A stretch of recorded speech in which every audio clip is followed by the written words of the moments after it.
and we have technical difficulties. I'm not Loren Meadows. He's the handsome one. I'm Buddy Martin. I'm just sitting there pinch hitting for Brendan. Didn't even have time to get the name line up there, but I'll tell you what we're going to do. I think I see David Whitley, and I see Rob Browne in the orange and blue room.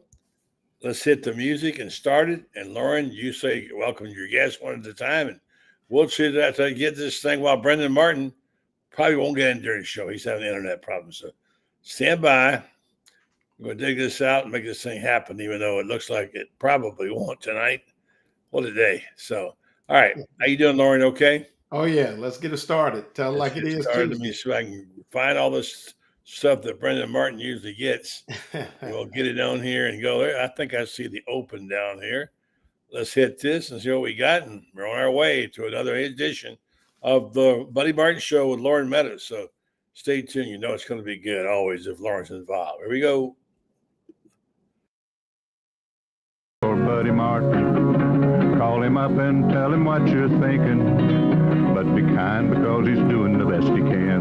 Better, stronger, faster.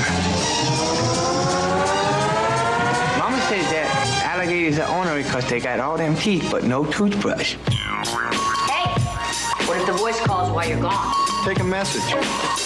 Bye. You ready, champ? I'm ready for this my whole life. I'm incapable of small talk. But that's why you love me, right? Kind of intimidating to be in the presence of so many great athletes.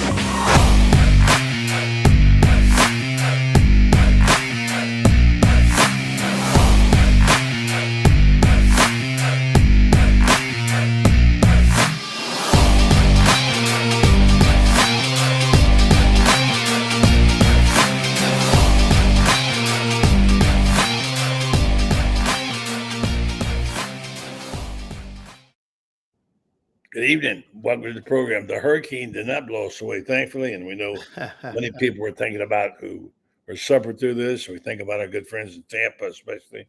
It's been a tough week, but we're here. Loren's here. I'm going to duck out of this thing and let Loren run his show. Got a couple of buddies waiting there for you, Loren, if you want to bring them in. Yes, sir. We're going to bring in David Whitley from the Gainesville Sun. Say good evening to him. All right, let's go get David.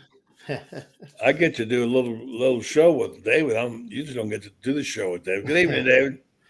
Good evening, buddy. You're doing a fine job being the executive producer. I couldn't get my name down right. I was called into duty from the bullpen at the last second. So, That's but what we're happens here. when David's good to see you. I'll turn the keys over to the boss. You got to roll your sleeves up sometime. You know, that's what it is. So, yeah. Call the legend in for the relief. I'm ducking out for a minute, you guys. I'll be back, David, and good to see you again. All right. All right, buddy. Have a good evening. We appreciate you guys coming on with us. A little technical difficulty, but we want to say good evening to Tommy Seal, Buck Wade, Cindy Neesmith, Michael Burton, Chris Wheeler, Toby Permitter, Michael Burton, and my good friend Nat Blaylock as we kind of start the show. So, Mr. Whitley, how you doing this evening? Very well, Mr. Meadows. How you doing? I'm hanging in there. Got back late Sunday night from Knoxville, and I wasn't too happy. And, in this business, sometimes we had to take the emotion out of it and just look at what we saw. And I think what we saw was an energized defense. And I'm going to just put it out there. I think I wrote it in my article. I think the better team lost that football game. And as much as people want to talk about the star power of Tennessee and Nico, EMI. Yeah, there you go. But, I think there was a game that Florida was extremely prepared. But once again, it's just a football team that seems to, under Billy Napier, get in their own way and, probably cost themselves at least 17 points on offense at the first half of the game. And it just looked eerie after that. And I just had that feeling, as somebody who's watched the game for quite some time, I've seen football games like this. And when you don't capitalize on your opportunities, particularly on the road, it's just something that the Gators just kind of fought through. And, we saw some positive things in the second half. But I think if they could have seized those opportunities in the first half, I think they would have been in good shape. Oh, no doubt. I mean, how many times have we all seen it where a team gets in the old red zone and comes away with nothing or 3 points, and then they do it again. And you can almost just bet if they probably do have an in-game betting thing on that, where, all right, how many points will they score now, and or will they lose? You just you get that eerie feeling. Oh yeah, this will come back to haunt you at some point. And they had, when you go into the red zone 4 times and come away with 3 points, that's about as badly as you can do. I mean, ideally, four trips down means 28 points, or mediocre, you get 14 if you get something like that. But that just didn't capitalize. Some of it was bad play calling. I think some of it was just good defense. I mean, the strip sack, or the strip basically on first and goal. That was just a great play by James Pierce, the Tennessee linebacker, went and took the ball away. And it was, just Tennessee's defensive line just blew up Florida's offensive line on that play. I mean, Mertz had nowhere to go. Right. So that's just, that was, I mean, that you can't second guess that call. Certainly people have had a field day second guessing the 4th and 1 call. Right. Well, I think, going back to the fumble and the 4th and 1 play, the only thing that I would say about the 4th and 1 play is at that time, it looked like that, at least in that particular situation, the offensive line of Florida was actually starting to impose their will a little bit. So with Lagway in the game, it almost seemed like, get him under center. He's 240 pounds, probably squats over 500 pounds. Let him go ahead just to kind of take some of the simple guesswork out of it. In a situation like that, the noise, the things like that, then they kind of come back with that play. And yes, maybe Lagway should have said, hey, I'm going to get this first down no matter what. But it just seemed to be, once again, you put variables into things on the road, number one. And then number two, to me, there's always conversations that need to be had. And for instance, I think if Graham Mertz says, hey, we got stopped on first down, I'm not going to push for those extra yards. I'm down. I'm going down.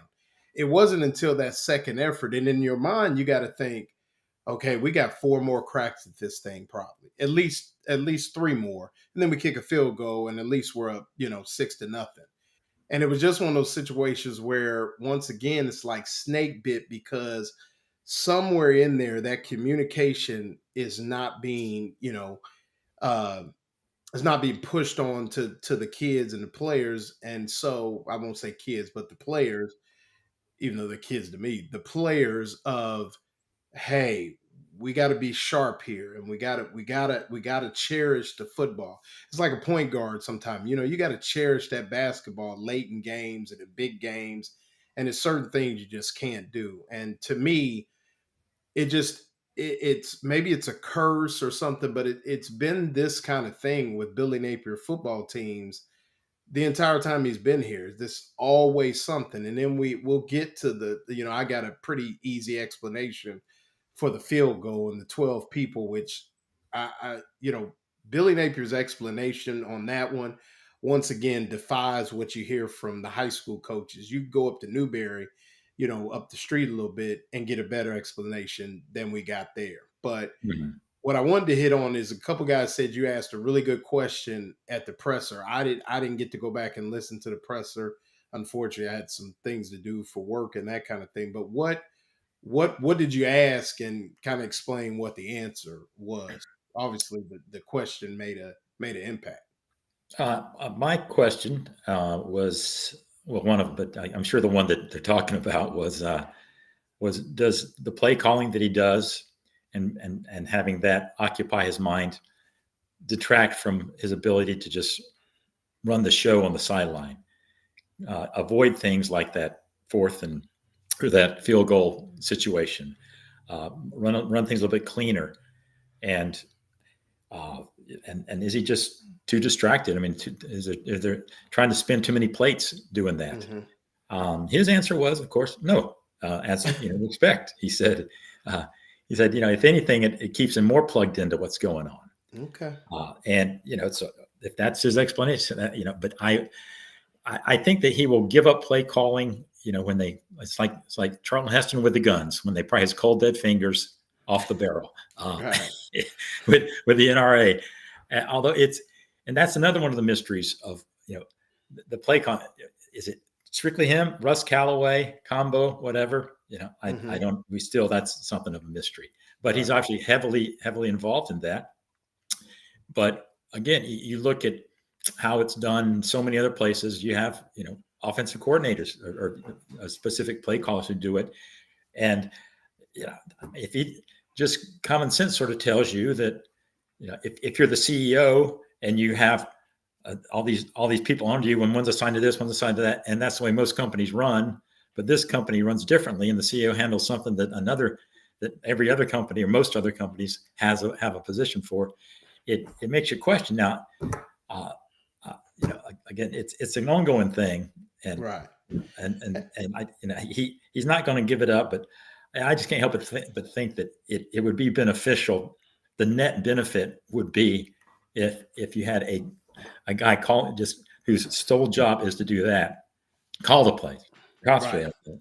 Right. And Billy has a hand in it, listening to the headset, but also just what, maybe it wouldn't help, but I can't help but think it would, just being able to all right, well, we're not lining up right, whatever, just.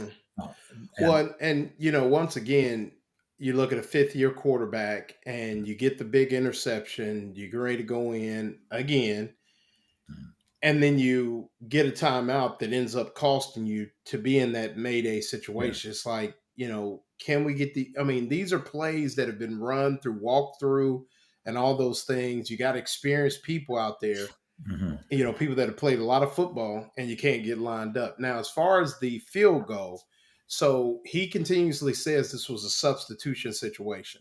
I get that, except for the fact you had 12. So as the holder, I was the holder in high school, all 4 years in college. You go out there. I always called my snapper Fat Boy. Whoever the snapper was, he was Fat Boy. And I knew we had the kicker there. I didn't know the kicker's name because nobody knows the kicker. But, Fat Boy, me, kicker. That's 3 of us. And then I looked to my right. It's like a nice musical group. Fat Boy and me. Fat Boy, me, and the kicker. Right. Yeah. And then there's 3 of us to the right, wing. That's 4. 3 of us, 4. Pretty easy, right? And I'm sure they know how to count to 11 in Australia too. So to me, those are things that are consistently harped on when you do the kicking game and things like that, and you talk about substitutions. So, and it would be different if the guy that came in was on his right where he really couldn't see him. But he went all the way across the formation and lined up on the opposite side of the formation, which maybe they would have ran out of time. But to kick it with 12, it's just those kind of things that make no sense. And then his reasoning behind it is always like, oh, well, that's easily explained. It really isn't. And I think that's what people are starting to grow tired of, is it's really not an explanation. If you want to second guess 4th down, I know somebody said, well, we should have been aggressive and went for 2.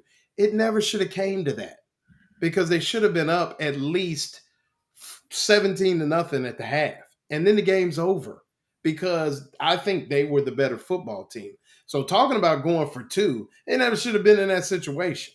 Mm-hmm. So we're here at this point, and once again, it's consistently, from a football standpoint, it just doesn't make any sense. Basic football fundamentals are continuously absent in this situation, in these games, and it's games that they should be winning.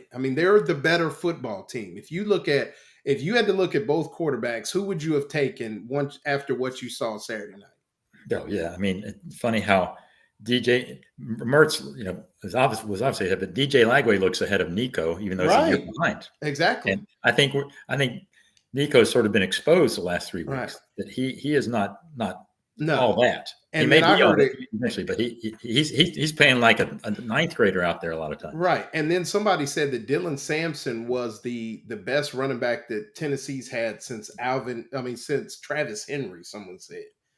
And I thought all 3 backs at Florida were at least comparable. You look at the numbers. I mean, you look at the defensive backs, you look at the way Florida played on defense, minus the 11 to 12 defensive linemen that Tennessee kept shuffling in. I mean, Yeah. they play a ton of guys up front. But at linebacker, I thought the Florida linebackers were as good, if not better. I thought in the secondary, they played a really good game outside of Jordan Castell, who, had a couple big misses, but he'll learn. The big thing was, it's just, one of those things where it's one of those things where, like, the better it continuously shows and rears its head. So, I don't understand. And when does this start to become something that he says, this is not good enough anymore? Yeah. Well, the 12 men on the field, I'm still not sure what happened, because after the game, he was saying, well, it was we had a guy injured and he didn't quite get off the field in time. But Kevin Brockway, who works for me at the Sun, he saw video of the play, and there were 12 men lined up when anybody trying to get off the field. Correct. That's exactly right. So you just wish that there was some clarity there, so we wouldn't. But I mean, we know there's a screw up, so just specify what it was. I mean, maybe you don't have to tell us who the player, if you want to protect that. I mean, no, I don't think it matters at this point. But just so it wouldn't there's no reason to try to cover anything up at this point, because the penalties just tell us how and why. Just if anything else, it would restore a little more faith in you that you're not being evasive about these things. Right. And the shame of it is that if you look at how the team, you said, it was prepared to play. And I think the game plans were good. If you'd have told, I mean, they came within, a hair's breadth of beating, the ninth team on the road, in a hostile environment, all that. I mean, the defense has improved leaps and bounds the last couple of weeks. And all these things that you're saying, they got to get better. They have gotten better at that. I think, that Billy had them ready to play and all these things, but it's all overshadowed because in fact, like I have to grade things after the game immediately, offense, defense, blah, blah, blah, and coaching. And I gave him a C, and I figured, how could you give him a C? He blew it, blah, blah, blah, blah. I'm like, well, if he got an F for that, what if they'd have gotten beaten 55-0? So he's getting no credit for all the good things that the coaching, him and the staff did to get that team ready, because the team was ready and they had the plan down. But people just see right now it's all negative, no pot. People just see the bad, and a lot of it was because if there's one thing that they couldn't do this year was have too many on the field, one of those type things, right? Because that was the case.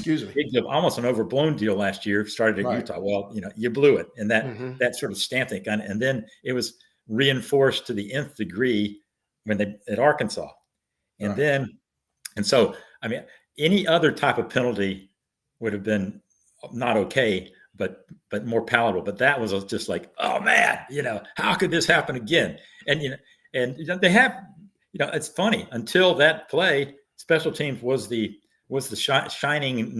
shining object, and one of the real stories of this team, because the special teams hadn't screwed up yet, but this was the worst way to screw up, because it just sort of exhumes all the ghost from seasons past. Right. And it takes you back to that Arkansas game where I think we all were like, really? I mean, this happened. And Buck Wade brings up a good point, and I think that's something to be, you are in a 2-minute situation. You probably should have 2 plays called. You should have 2 plays called in the huddle, or however you want to do it after the timeout. And, and I think it points to what you were asking, Mr. Whitley, is he consumed with too much that you're not able to think more than 1 play ahead? And I think that's where, I think they look at a situation where, I think they were prepared. I think the roster was better. I think top to bottom, Florida was the better football team. And, and even sitting there talking to some of the Tennessee people in the press box and things like that at halftime, I think they were even almost like, wow, Tennessee dodged a bullet, because it should have been a game where, and it wasn't like Tennessee. I mean, there were times where the Florida receivers were catching the ball in space, and the Tennessee defense didn't want any part of them. And we saw when the running backs were running, they really weren't trying. I mean, this was a football team that was starting to impose its will on the road against Tennessee, and it just didn't happen. And I'm not sure that I'm going to make a bold statement before we get off here this evening, but I'm not sure that. I mean, it's just starting to become the theme with Coach Napier, and I think you even saw it after the game with some of the support staff. They're just fatigued by these near misses. And what is it that Coach Napier could do? Because you could take the PR stuff out of it, except for in the press conferences. But what can he do to get this thing? I mean, to get the narrative here, or is he just sliding down the slide slowly, and then after the Florida State game, they'll make a decision and see what happens? Because at this point, it seems like that's the way it's going. Yeah. And I'm not and I'm not publicly saying he should be fired. I'm not even here to. That's not. I'm not even going to make it. Well, I'm going to say something about that, but not saying he should be, fired. But that won't be the headline tomorrow. Loren Meadows calls for Billy's head. No, there won't be. Absolutely. Well, the thing he can do, and I'm sure Rob will hello, Rob. Yeah, we welcome in Rob Browne from SEC Sideline. One way to do it: you win a game or two or three. Yeah. Yeah. That's the only way. Right. And it starts at Kentucky, which looks like the only winnable game in the next till you get to FSU. Right. Yeah. Rob, did you get to check out the game? Did you watch it a little bit? I mean, I'm married to Evolve for life, and cousin Mark's got 10 season tickets up there and a gigantic tailgate. And look, I talked to a couple of Tennessee players, former players, last night at the Touchdown Club, Dan Williams and Malcolm Rawls, and they both went to East High School in Memphis, played at Tennessee. 5-year players, guys. They actually stayed at the same school for 5 years. How about that? I mean, and Dan was a first-round draft pick of the Cardinals, big defensive lineman. And we talked about it, and I said, what do you think about Tennessee? Nico said, you're right. It's just this is his third SEC game, but it's the fourth straight game Tennessee's failed to go over 200 yards passing. Mm-hmm. Nico's struggling. You got to talk to my friend Vince Ferrara up in the press box from 99.1 The Sports Animal. He'll be on tomorrow with us. He's a Tampa native. But the Florida thing, it's mental. And David hit on it and you hit on it. They ain't the only school. Auburn, there are plenty of them. They've forgotten how to win. But I think the real thing is it's hard with guys coming and going so fast to build an identity, a culture with guys that stop by for a cup of coffee, spring practice, pick up some money, and go to the next opportunity. That I think that's a real – I don't think Billy Napier is dumb. I think he's struggling. But I do think if you're changing coaches every 2 or 3 years, who you got better? You don't sell stocks out of a portfolio unless you got something better to buy. Mm-hmm. Because if you're going to sit in cash, it better be very, very short term. That's the tough thing about it. Again, you look at the Florida program, you ought to hear what the Ole Miss people are saying. I can't say it on the air. They're 1-2 in the conference, and they've got their 2 mulligans out of the way. So it's the world we live in. We created it. We got to deal with it. Yeah. I mean, I think that, one of the things that with Coach Napier is a lot of times it's just inexplainable. Yeah. And I think the biggest thing out there that's kind of hovering over him is from everybody that knows him in the past and those that work with him, what's the one thing we hear about him on a consistent basis? How detail oriented he is, correct? Yeah. And then the details are left behind. And I think that's the thing that I think when you talk about everything else, people want to talk about his offense. And I think they're fine offensively from a scheme standpoint, things like that. At least there's some head scratching, but the most head scratching is the fact that even when he's got it going, something always seems to happen. I mean, you think about it. They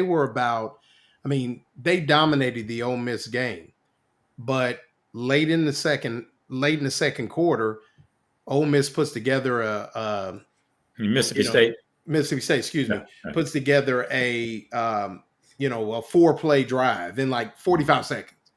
And it's like, how? What? There's always something, even though I don't hold as much just because I thought the UCF game was a game that he had to have, even the UCF game, no points in the second half. Or at least 3 points, excuse me. 3 points in the second half, right? No, I think it was. Did they get 3? I don't know. Whatever it was was not nearly as many as the first half. So, excuse me. So no points in the second. They missed That's right. the field He goal. missed a field goal. I Yeah. think. So all of those things, and it's just like, once again, this person that is so detail oriented, there always seems to be some hanging detail out there that it's reminiscent of like a bad high school football team, not a team that should be working towards building a championship program, Mr. Whitley. Mm-hmm. And you ask him about the issues, and you point it out, and he says, "You got to own it." And I give he owns it, but you got to do something, So, but what do you do about it? Right. And we keep waiting to see, and we, here we are, 30 some odd games in, or approaching 30. I exactly lost count, but we're still not quite seeing that where you have any confidence that he really knows he really has a handle on everything there that he needs to have a handle on. Right. And and now we've got a whole new equation coming in without Graham Mertz, who Right. in many ways was the security blanket out there. Right. Really. And Absolutely. and now it's you can paint it. All right, they're going to rally around the kid. He's going to grow up fast. Blah blah blah. But I'm sorry, you saw the other night how the offense downshifted once Mertz got hurt. Right. And then credit to him, Lagway, after looking like a freshman, he came up with the big play. So I mean, Bill said he has a way of rising to the occasion. Thing is, the occasion now is here, the big occasion, right? And it's got to be all rise, no down, right? Oh yeah, and there's no doubt they're going to have to change the offense some. I mean, they should, obviously, because he's a different kind of quarterback than him. But we can talk about those ramifications for a while. You got no backup now. That's one problem. We're gonna get to it. Yeah. But before we do, I want to mention our sponsor, Meldon Law, the only official law firm of the Florida Gators. Meldon Law, they won't back down. And for those of you that are interested, they have a promotion going on. They're actually giving away a really nice trip to the game in Jacksonville in a couple of weeks. I think it includes hotel stay, dinner, and some really good seats. So go on, like and subscribe to their Facebook and Instagram, and they have a lot of good things going on in Meldon Law. But obviously, we know they've done a lot for the band and other sports. But Meldon Law has been a partner with the Florida Gators for quite some time, and now they're the official law firm of the Florida Gators. Meldon Law, they won't back down. Rob, before we get into the quarterback situation, kind of put this Tennessee game to bed, people that are frustrated and, I think are kind of have not resigned themselves to the fact that Billy Napier will at least coach, the last 6 games of the season, probably no matter what. Yeah. But for those that are frustrated and or with the situation that's sitting out there that you can't keep changing coaches, over and over, I'm going to make this bold prediction. I think that Billy Napier is going to be Florida's head football coach next year. What I don't think is the fact that I don't think that there will be the same staff in place next year. I think that he will keep his job, but I think there's going to be some changes at some integral parts of both the offense and the defense and they're going to allow him to maybe bring some people in that may not be of his tree, so to speak. Yeah. Maybe, because the concern is, even if they did go to an interim, they would just be hiring, in a lot of ways, another Billy Napier, because he can be so hands-on to all parts of his organization, which I'm going to just put it out there. That frustrates me. It's a program. It's always been a program. Bear Bryant called it a program. Pat Dye called it a program. Lou Holtz called it a program. Earl Bruce called it a program.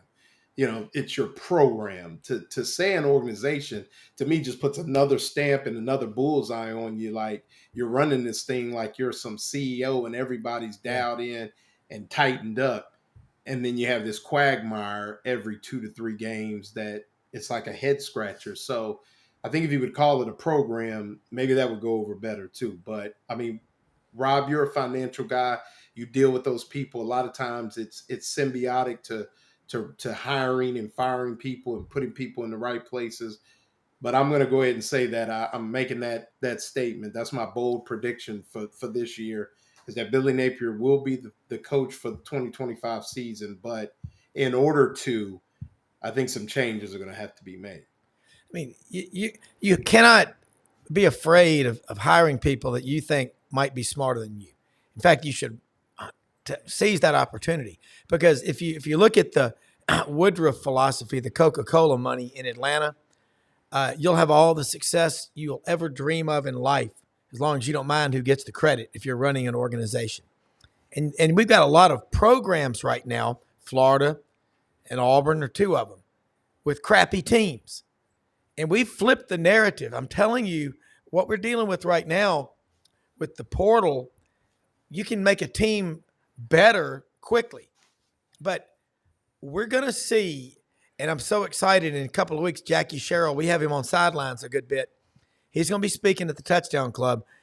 But he'll tell you, in the late 90s, he went heavy junior college. And that was kind of his undoing. But he had great success 97 to 2000. It's the same thing's going to happen with the portal. If you look what's going on, the better teams are still rooted in their high school recruiting. They may get half a dozen kids out of the portal, but they're very selective. And that's the key. I think that Billy Napier, I think they're thinking too much. And when you're thinking too much, it's like money managers, stock pickers. You don't get anything done. I told a president of a university in the SEC I was talking to last week, I said, we were talking about NIL. He asked me, what's Auburn doing? And I said, look, we talked about it. I said, I'd love to be on a team with you to try to fix this, not a committee. Bunch of blowhards sitting on their asses for 3 hours in a conference room in nice, comfortable chairs with hors d'oeuvres and drinks, a bunch of empty promises. Give me 10 minutes in a round top table with no chairs. I saw it every day. 3rd Ranger Battalion, Fort Benning, Georgia, when I was a TV reporter. It's the greatest thing in the world. It works. Any questions? Okay, let's go. Bam. I just think it's called paralysis by analysis. All you got to do is take a sheet, put the reasons why not. Whichever side outweighs the other one, you make your decision and you move on. Look at Sam Pittman. Sam Pittman has figured this damn thing out. Go hire a mercenary, a trained, mercenary, Bobby Petrino. Let him do his thing. Travis Williams and Marcus Woodson, 2-headed, genius at defensive coordinator, and get out of their way and do what you're good at. That's all you got to do. What do you lack at the University of Florida? I say it over and over and over. You want for nothing. All right. There are people who have so much money in life that I've run into. They know the cost of everything and the value of nothing. All right. This is how I see it. One thing they may lack in this scenario is enough job security for an offensive coordinator to come in and say, Right. I want to hitch my wagon to this star. Yeah, That's right. That's a great point. That was an issue dating back. Well, I don't know when it started, but Will Muschamp, he came in. Nobody questions the guy was a dynamic recruiter, dynamic defensive coach. Yeah. His biggest mistake was hiring Charlie Weiss as his first offensive coordinator, who was just a complete flop. They never got it straightened out, and by the time 3 years in, they're still struggling. He wanted to hire a new hot upcoming a good OC, but no OC is going to say, yeah, I think I'm going to move my family to Gainesville, and go there when and it's not by any green bananas, because chances are I'm going. We won't be here long. if you're good enough to be that guy, you're good enough to pick a school where you're going to have, hey, I'm sitting there for 2 or 3 years, if not longer. And that's the problem that Billy, I think he faced last year, when he had the turnover, and it's not going. If anything, it's going to be worse this year. Right. I mean, you're right. I think that in a perfect world, they would get more fresh blood in there, but it's just going to be hard to do. It's the same thing that they're facing, I think, with recruiting. Is no matter how much you play it up, the elephant. It's not even the elephant in the room. I mean, it is the room that you don't have to tell these kids. Well, but you don't know if Billy's going to be there. And so that's tough to overcome. I mean, and that's why I think the greatest in their recruiting class is like 30th right now. I mean, I think it'll improve some, but there's no way it's going to be where it needs to be if you want to keep up with the proverbial Joneses in the SEC. Right. Yeah. And I think Michael Burton, talked about, Ryan Day hiring Chip Kelly. I think it speaks to what Mr. Whitley said is Ryan Day ain't going anywhere.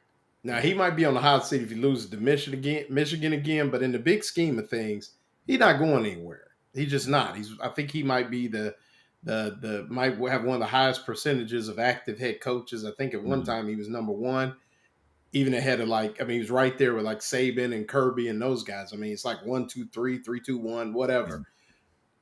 That's different. Like you're saying, Mr. Whitley, is not just on offense, if they change defense, who is going to come in this situation? Now, if that is so, then I think it's going to be a long off season because I'm not sure the change is going to be made. And if they stand pat, I just think the narrative, and you tell me, you cover these things on a consistent basis. What is the story? How are we going to tell the story if there's not many changes made and Napier is still the guy? I mean, what does that look like in the middle of the winter prior to spring ball and those guys, or even during spring ball? It's almost like they have to do something. And maybe it's because, and we're going to move on to quarterback. The quarterback is, the key here in a lot of ways, and what they do with him, from a schematic standpoint. And before we go any further, we'll talk about Titan MRI, Gainesville and surrounding areas' newest MRI facility. Once again, you can go in, no insurance. They have the large MRI machines, make you feel comfortable. I know I'm claustrophobic, so that might be something I would look at if I needed an MRI instead of the standard, I call it tube in the trunk, so to speak, with the MRI. But Titan MRI serving Gainesville, Lake City, and surrounding areas. So, I mean, Rob, what does that look like if we're not able to grab somebody, if Florida's not able to grab someone, an up-and-comer, somebody a little different, and what would that look like? Or there has to be changes made, I think, if Napier stays on. Well, they're due, but there's a couple of offensive coordinators that I like to call the Grim Reaper, Kurt Roper and Scott Loeffler. I mean, it's like having the Grim Reaper as your neighbor sometimes. Scott Loeffler was he was so horrible. I've never seen an offensive coordinator that bad. But the people that endorsed him when he came to Auburn in 2012, I mean, Tom Brady, people like that, you better go out. But David Whitley is right. And this is what happens. Bobby Bowden stayed way too long at Florida State. The longer he stayed there, the harder it was for coaches to uproot their families. When you got 3, 4, 5 kids in school, you're married, That's tough. I got 4 kids. I mean, now they're older, but God, and the longer you're there, the more your rivals are going to use it against you. Like, man, I wouldn't go there. Where it is, he's out of there in a year or two. He bought a big house down in Jupiter, Florida. That's what happened to Nick Saban. And when he couldn't get Bo Davis, this is just my opinion, to come back and coach the defensive line from Texas back to Alabama, within about 6 hours of him being turned down, he checked out. He was done. So Billy Napier, there are coaches that will say, I'm going to let the offensive coordinator run the offense, but they won't. They can't get out of the way. I hadn't seen a better example than Big Sam Pittman. Hell, he loves to go through the drive-through at Popeyes. I think he went through 2 or 3 times after that Tennessee game because what's going on, he's letting these guys coach. If you've ever worked in an organization and your compliance people, let's be honest. Gus Malzahn had a guy, Rich McGlynn. He's still at Auburn, the compliance director. There was language in his 7-year, $49 million contract, 8-year, $32 million buyout. Any recruiting, anything goes wrong in recruiting, he could be voided. So Alabama and Georgia were out there getting everybody, while Auburn played nice on the sidelines, getting their ass kicked. That's why they're in the worst 4-year cycle since post-World War II. Florida better be careful of doing the same thing. Now there are no rules. Nobody's ineligible. So you better get it right. I mean, again, who are the top coordinators? Ryan Day has lost like 7 or 8 games since he's been head coach at Ohio State. Problem is, he's a jerk. He's a whiner. I mean, he wanted to go after Lou Holtz last year for questioning the toughness of his team. The way he should have handled that is, hey, man, I got a lot of respect for Coach Holtz, and, that kind of fired me up. I've seen coaches do that before. Mm-hmm. He's got very thin skin. Chip Kelly, hey, you saw the movie Tommy Boy when David Spade and Tommy Boy, Chris Farley, went on that sales meeting, and the guy goes, I don't like you. You're a smug, unhappy little man, and I probably never will. That's Chip Kelly. He's an unhappy, smug man. He would have never gone over well at the Gators. I don't know. Y'all got some names. Just let the guys coach when you bring them in. Get out of their way. That's all you got to do. It's not that hard. Well, and I think whoever they get, and whether it continues to be Billy Napier, they will have, I think, a pretty good dude at quarterback. I mean, I think what I've seen from, and even Saturday night against Tennessee, I mean, the interception, for those of you that is a very, I mean, I heard it from someone on the Tennessee staff that told, after the game we talked, a good friend of mine, Taver Johnson, who has been everywhere, been in the NFL and everything. As a defensive guy, if you're able to put yourself in that middle range, in the flat there, that flat to intermediate, that is one of the hardest reads for a quarterback from a defender type of standpoint. Defensive coaches love to get you in that. And that's why the guys that can make that throw and drop it over the top, which is what Lagway was trying to do. He's trying to take a little bit off of it and get it over the top. Kid just jumped up, probably didn't get it up high enough. And it probably wouldn't have been completed, but it was incomplete. Could he have taken the check down there? Yeah, and maybe he'll learn to do that. But that was one of those things that could happen to quite a few people.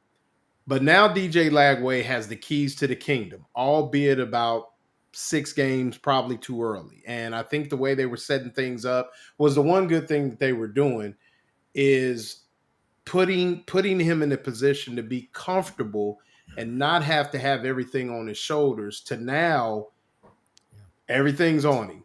Is he? I don't necessarily think he's the one that could save or lose Coach Napier his job, but now people are going to get what they wanted. Every play, every down, just like Sanford. And here we go, DJ Lagway show.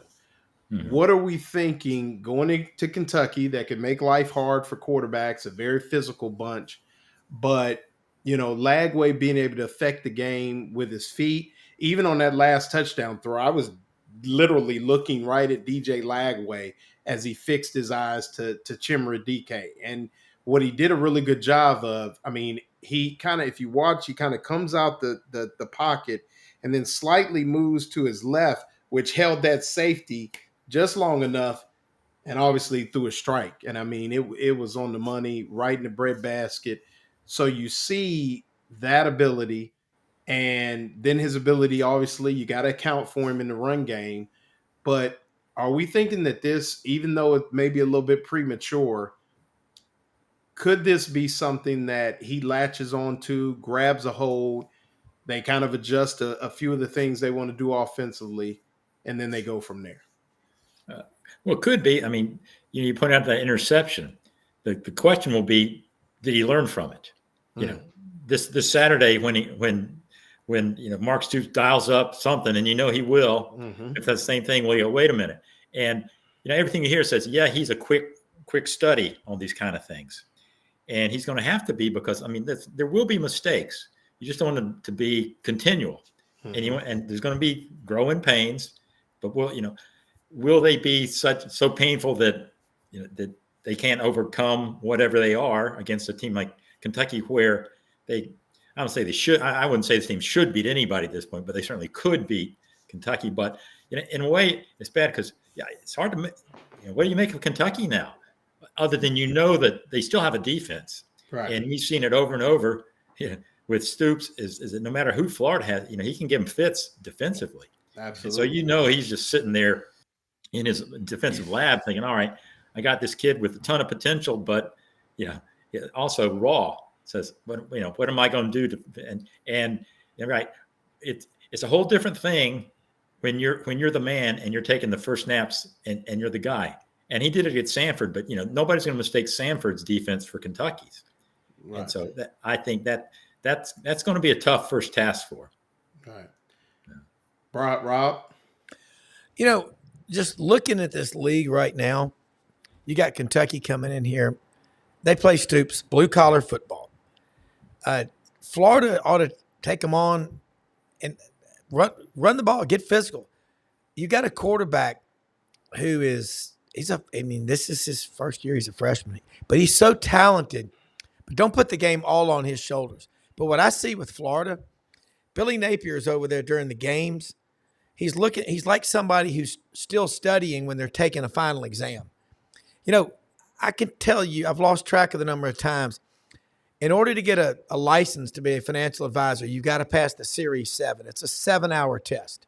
3 hours, hour lunch, 3 hours. 250 questions. You got to get like a 72 now or a 75. A third of the test is on options. Most people don't even mess with options, but that's why it's in there. So you got to master the most difficult. If you're a runner, learn to love hills, because that's what most people hate. I see Florida, and they're not the only team, but Napier looks like the whole time during the game, he's just thinking and worrying. He's got anxiety. Man, take some gummies or something. I mean, just lighten up. I really see it, because junk in your head, junk out. Positive in, positive out. And Bruce Lee had a great saying, be careful of what you say about yourself. Your body doesn't know the difference. Your mind doesn't know the difference. And the power of psychology, one of the most powerful speakers you will ever hear is a guy named Dr. Kevin Elko. I mean, he spoke to us at Regents Morgan Keegan. My God, he can get you fired up to go to your own execution. But the guys, that's Nick Saban's guy. He brings them in. He brings in people like Marcus Luttrell. I've met Marcus Luttrell and spoke to him. But it's so mental. Everybody has players. And I say this all the time because I hate the end of the Auburn-Florida rivalry. It's still there in everything else, but in football, God, it was great for Auburn. Auburn doesn't recruit Florida like they used to because they don't play the Gators every year. But I just think there's too much thinking going on versus reacting. How many times have y'all both heard when you're a freshman, everything is so fast? And as you start learning, everything slows down. I think the Florida guys, and this is just my take, don't look like they're having any fun. They're working their butts off, and they're losing these close games, that tells me it's not as much physical as it is more mental than physical. Because Absolutely. you can look at Florida, it's like going through bluegrass country in Kentucky. There's a few thoroughbreds out there if you'll just look out the window. Right. And I think those guys are thinking too much. And damn it, put the fun back in the game again. Right. That if I'm the coach, that's what I do. Right. And I'm going to throw this out there for a couple of things. I'm going to say something. So I was, like I said, I was in the end zone when DK caught the pass, and I got to commend myself as a Florida fan for most of my life. I held it together pretty good. I was professional. I kept it very press-like. Hey, professional. I love that. As DK passed me, I wanted to get my 5 and everything. I just kind of was stoic. My boy Austin Barber came by, kind of gave me a nod. I held it, which was kind of cool. So I held it together. But Greg Jones pointed that out. I got to see Greg and meet him in Knoxville. That was pretty good. We appreciate Greg listening. Also got to see my boy Greg Upton, who's also a big fan of the show. Not a James Franklin fan and definitely not a Billy Napier fan right now, but it was good to see Greg as well. But now we got Lagway. And like you said, I mean, I think whatever he is, I think he's very much like Billy Napier. They're both stoic. I spent some time with DJ at different functions, things like that. Very quiet, very introverted. But like you said, now it's go time. And the situation where you have this freshman and he's out there and he's gonna see everything thrown at him. And I think Mr. Whitley brought up a good point, is how quick does he learn from his mistakes and things like that. In my opinion would be, when you're unsure, take off, keep it simple, take off when you got to go, and you go. I mean, I think that would be the best thing. And if I had to give Billy Napier any advice, he needs this sick 'em play. And what I mean by sick 'em is you turn that quarterback loose and you just say, go sick 'em. Don't give him 1 to 2 reads. If it ain't there, sick him and go to work. Because I think the more he tries to make him play quarterback, like he may have played at Furman, or even the way Graham Mertz did, and I think we all should applaud Graham Mertz as Florida fans for what he gave the University of Florida, the way he conducted himself. I thought he played extremely well. I think a lot better than people thought he would. So, I did think that was a classy move by Napier. And obviously, if you're a fan of football and Florida football, you should appreciate what Graham Mertz did. But we are here at the DJ Lagway show. And I think that's what a lot of people thought we would get. And now it's here. So, yeah, like you said, that's what people wanted. And, of course, the next line, well, careful what you ask for. But in a way, just from a journalist standpoint, it's great because it's a great story. Mm-hmm. Win or lose, this is now we're you're hitching your wagon to the is he a superstar? He may be, but it would be a storybook thing if this kid is all that and he learns fast and he beats Kentucky and somehow they beat one of the next 4 and beat FSU. I mean, you were talking about, will Billy be around? I that's why I think this game is so pivotal, because if they lose this, they're 3-4 going into that 4-game gauntlet, and you can easily see him come out of that 3-8 or 4-7, and I think that may be too much to keep him around next year. Mm-hmm. But so this is I think, and funny, every week's like the biggest game, but I truly think this one is, right. Because if you go into that Georgia, Texas, LSU, Ole Miss thing, with a 3-4 record, it's just, I mean, I'm saying 500, you can make a case for him, but if that's the case, I mean, it's really going to be hard to keep him around next year. Well, the thing I think is we talk about numbers. Yeah. My thing is the $27 million. Not that they don't have it, but you don't want to necessarily pay it.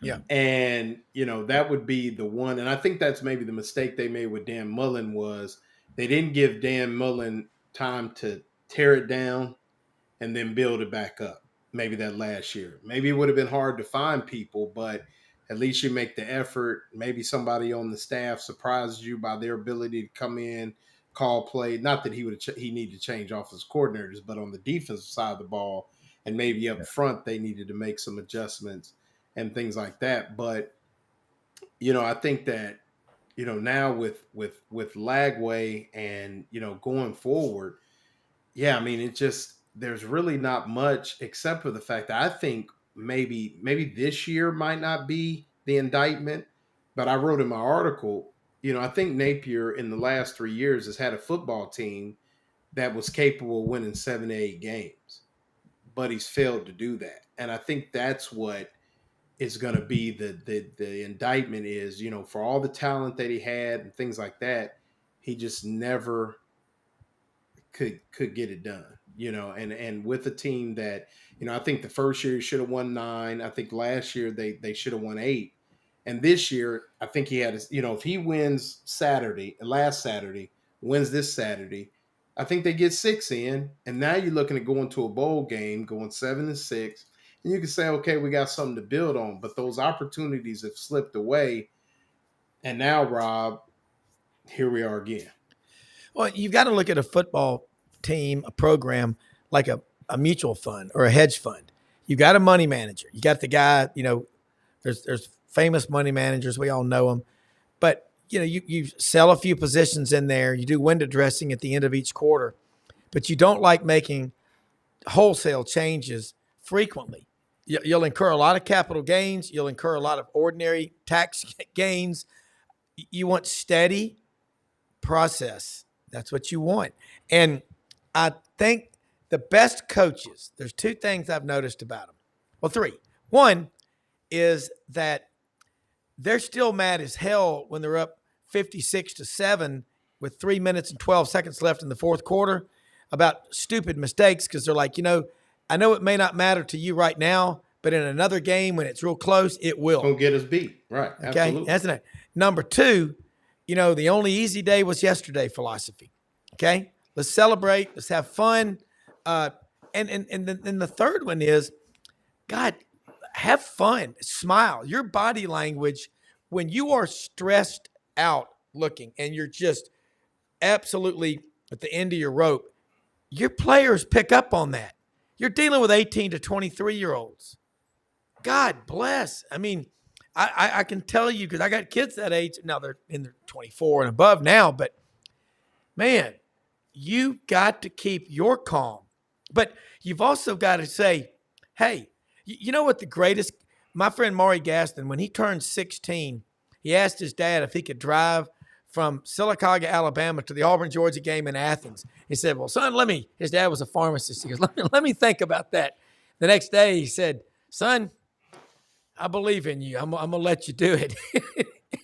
He did. He drove to Athens for the Auburn game, and several people from Sylacauga saw him. And back in the days of payphones, guys called. But that was a leap of faith.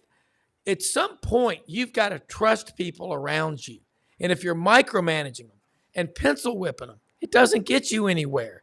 Florida, again, there's a lot of schools like this. You got to work the hell out of these guys and have an identity. And you know what you do when things aren't going well? Get back to the basics. Run the ball, get physical, get tough. Because toughness outlasts weakness 8 days a week. Yeah. I mean, I think that's I think that's got to be the answer. And as long as the defense is playing better, I think they could find something to hang their hat on and at least keep them in football games if Lagway maybe was the struggle. Yeah. I mean, a week ago, we had no confidence in this defense. Now, which has been, just the Achilles heel for as long as any of us has been alive, but no, just for the last 3 or 4 years, it's been hopeless. Right. And I think they proved something. Although I don't think, as we've been talking, I don't think Tennessee is all that they made up to be. But right. But they definitely made a leap in that off week that I think was legit. I mean, Rob's right. They got to get the running game going this weekend just to take some pressure off Lagway, if they know he's going to throw, then he's got, they're in trouble. Right. So, Well, I think that, I mean, it just gives you the opportunity to tee off and really pin your ears back. And that's never a good thing. I mean, you want to keep a defense off balance. You want to give them different looks and things like that. I think that, I don't know. I mean, do you think that, from what it sounds like, Montrell Johnson may not be a long-term injury, but it could be something that at least this week he may not be available. So, you got to become sort of like read the vibes with and everybody else, because they're so secretive about those things. But the vibes tell you, and just looking at the way he was on the sideline and stuff like that, I would be really surprised. And that's a worry spot, because you don't know if Trayon Webb's going to be back. Right. And now they're down to at least two backs, maybe three if they use Daniels. So you're looking at true freshman, handing out the true freshman backfield back there. Absolutely. Yeah. And Jacoby Jackson being the JUCO guy, I mean, he's played some meaningful minutes, but they're starting to thin out, and arguably was one of the better position units on the team going forward. So that's something that it'll be interesting. But get Shamari DK back there. The guy's got the moves, because we finally saw. He does. Yeah. It was good to see that, because I kind of been beating the DK drum, and there were people that were talking about our receivers couldn't get open, things like that. I think Badger, DK, and obviously Wilson, some of those guys, and even the ball that, I mean, it's unfortunate, because the ball that Mizell kind of tried to one hand, if he puts that on him, he probably scores, which was just a basic speed out. So I think that's one of the things. But guys, before we get out of here, next week we got the off week. We're going to do a little something different, maybe talk a little women's basketball, maybe have one of the guests on, as they're starting to begin their season, Kelly Ray Finley and some of the others. But until then, we got football. So, looking at this weekend, what do you think awaits the Gators against Kentucky? I don't think it's going to be a high scoring game. Just because this will be the last chance, I think I can say this till late November. I think Florida's going to pull it out. Just a home crowd and all that, and I'll drink the DJ Kool-Aid, have a couple of sips, and go with it, and think that they'll pull it out. Probably maybe 20-14, something like that. Right. Well, Billy made me look bad too. That's what else I was upset about, because I went out on a limb and I picked them to beat Tennessee, and I had it going for a minute. And they should have. Like I said, I mean, I think Florida was a better team. Absolutely. Rob, what do you think? I think Florida wins 22-16. I've had a pretty good read on this team lately. I had them to cover last week. I thought the game would go to the last series, and it did. It's weird watching these games, because I'm trying to be objective. I got Vols around me, Alabama people, and Gators. But I think DJ Lagway is so physically gifted, and y'all are around him. And David, I'm just curious, is he in control of that locker room? Is he a vocal kind of guy? Because he has so much talent. He throws the ball. It looks like he's throwing a softball or a grapefruit. His hands are so big. He's a special player. He can pull Florida out of the abyss of hell. He's that good. I think he is. I think the players genuinely have a confidence in him. Okay. Much more so than, if you'd just taken it. I mean, they're going to say they do, even if they were putting, a kid from I think it's genuine. Yeah, but I think it's legit, because I think he has cultivated that from the start when he came here in spring, and he's gone on, sort of like Mert. He's very smooth and slick, and slick has a bad connotation, but and same with Mert. He looks like guy's a politician. Well, being a politician is not a bad trait, especially if you're a QB and building relationships like that. And I think that they do have a lot of faith in him and they also realize that they got to rally around the kid too, and help him out as much as possible. Absolutely. And I don't think, and in some ways don't handcuff him, like somebody said, let him throw the ball on first down. Let him, what you did against Tennessee. Unfortunately, to the pick. But I mean, just really let him kind of go out there and do his thing. I mean, and that's before we get out of here. But that's one of the things I think that he really has to focus on, and hopefully they give him enough of a package that he has options that because he looks like he's able to check and change things. I mean, I haven't seen anything that lends itself to think that he doesn't, that he can't check in and out of different looks and things like that. So, I think that'll be key. But before we leave, I want to talk about our one of our longest standing sponsors, Rinstar Medical Research, seeking tomorrow's answers for the questions of the day, proven clinical trials in Alzheimer's, Parkinson's disease, fibromyalgia, and other ailments. Rinstar Medical Research, for sure. Definitely appreciate them. Well, gentlemen, we have solved all of Florida's problems in an hour and 6 minutes or so. But no, I mean, people solve the world's problems. Yes. No, let's stay away from David. Look, that'll get you in trouble. But no, Yeah. I mean, I think that I think we've got a lot to look forward to.